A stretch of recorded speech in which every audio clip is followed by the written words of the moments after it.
கடலூரில் பெய்த கனமழையின் காரணத்தால் கடலூரின் ஆட்சியகத்தை வெள்ளம் சூழ்ந்திருக்கக்கூடிய காட்சிகளை அந்த பிரத்யேக காட்சிகளை நாம் பார்த்து வருகிறோம். இது தொடர்பான முழுமையான விவரங்களோடு இணைகிறார் எமது செய்தியாளர் பாரிவள்ளல். அவரிடம் பேசலாம். வணக்கம் பாரிவள்ளல். தற்போது கடலூர்ல வெள்ளம் எந்த அளவுக்கு அந்த குடியிருப்புகளை சூழ்ந்திருக்கிறது என்பதை நாம் இந்த காட்சிகள் வாயிலாக பார்த்து வருகிறோம். எந்தெந்த பகுதிகள் பாதிக்கப்பட்டிருக்கின்றன, முழு விவரம். கடலூர் தென்மன்னை ஆற்றில் இன்று அதிகாலை வெள்ளப்பெருக்கானது ஏற்பட்டது. குறிப்பா பாத்தீங்கன்னா சாத்தனூர் அணை நிரம்பியதால சாத்தனூர் அணையிலிருந்து 2 லட்சத்துக்கு மேல 2 லட்சம் கன அடிக்கு மேல தண்ணீர் தென்மன்னை ஆற்றில் வந்துட்டு இருக்கு. இதனால இதுக்கும் மேற்பட்ட கிராமங்கள் இப்போ முற்றிலுமா போக்குவரத்து துண்டிக்கப்பட்டது. கிராமங்கள்லாம் தத்தளிக்கக்கூடிய காட்சி நம்மளால பார்க்க முடியுது. அது மட்டும் இல்லாம கடலூர் மாநகரத்துக்கு உட்பட்ட பல்வேறு பகுதிகளில் இந்த வெள்ளம் புகுந்திருக்கு.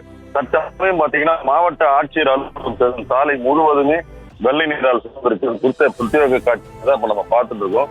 அந்த காட்சியில பாத்தீங்கன்னா தென்மன்னை ஆறு இருகரையும் தொட்டு வெள்ளப்பெருக்கு ஏற்படுகிற காட்சி நம்மளால பார்க்க முடியும். சமயம் பாத்தீங்கன்னா மாவட்ட ஆட்சியர் அலுவலகத்துக்கு செல்லும் சாலையில் இடுப்பு அளவுக்கு தண்ணீர் சென்று கொண்டிருப்பதால் அங்கு பணிபுரியவர்களுக்கு நிலைமை என்ன ஆனது தெரியவில்லை. அந்த பகுதிக்கு இப்ப ரப்பர் படகு மூலம் அவர்களை மீட்பதற்கான முயற்சியில் காவல்துறையினர் தற்சமயம் ஈடுபட்டு இருக்காங்க. அது மட்டும் இல்லாம இந்த சாழங்குடா, பெரிய கங்கனாங்குப்பம், பாரதியார் நகர்கள்லாம் பாத்தீங்கன்னா வெள்ள நீர் இருக்க அதிகமாக நேரம் செல்ல வெள்ள நீரானது அதிகரித்து கொண்டே இருக்கிற ஒரு சூழ்நிலை தான் இப்ப நம்மளால பார்க்க முடியுது.